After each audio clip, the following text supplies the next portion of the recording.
Well, I'm here today to talk a little bit about our upcoming performance on the Performing Arts Series here at the Sharon Lynn Wilson Center for the Arts. We have the Miles Davis Experience, 1949 to 1959, performing in the Kuttemperoor Auditorium on Saturday, October 8th at 8 p.m.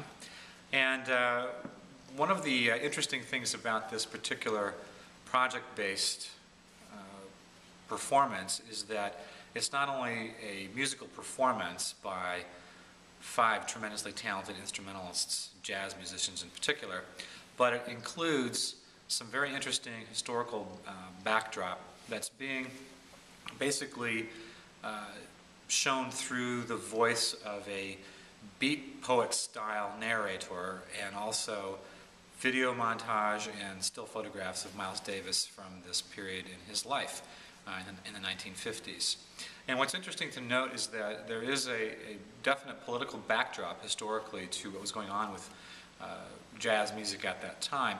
And I think that one of the really intriguing elements of this particular production between Cami Music and Blue Note Records and the Miles Davis estate is that they really wanted to highlight a lot of what Miles was doing as an innovator in music. He really is one of the most influential musicians of the last century, and what was really developing at the time was his essential abandoning of bebop jazz and moving into what was called cool jazz, and then eventually he migrated into hard bop and jazz fusion and beyond.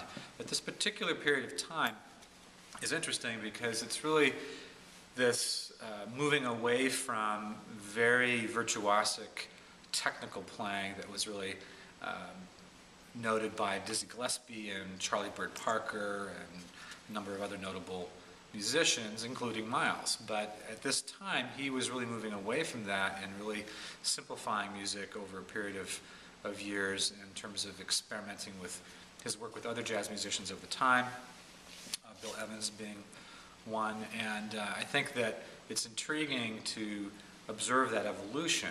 And this particular program is going to allow us in just 2 hours to really witness that type of evolution in shorthand, and also get a little bit of that historical backdrop at the same time. And you know, the beginnings of the civil rights movement is occurring. I mean, there are a lot of things going on in society, and a lot of jazz musicians were a part of that and gave voice to that as well.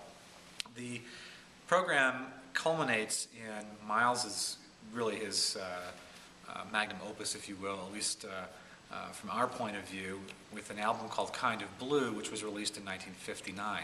And so that's going to end the program. And what's notable about Kind of Blue is that it is, I think, still the best-selling jazz album of all time, with more than 4 million sold. And I think that's something that's important to understand, is that not only was it a great artistic triumph, but it was also commercially very successful, and it influenced not just jazz musicians, but pop musicians as well. And I think that it's going to be a very interesting journey for all of us that are present for this performance this coming Saturday, and I hope you will all join us.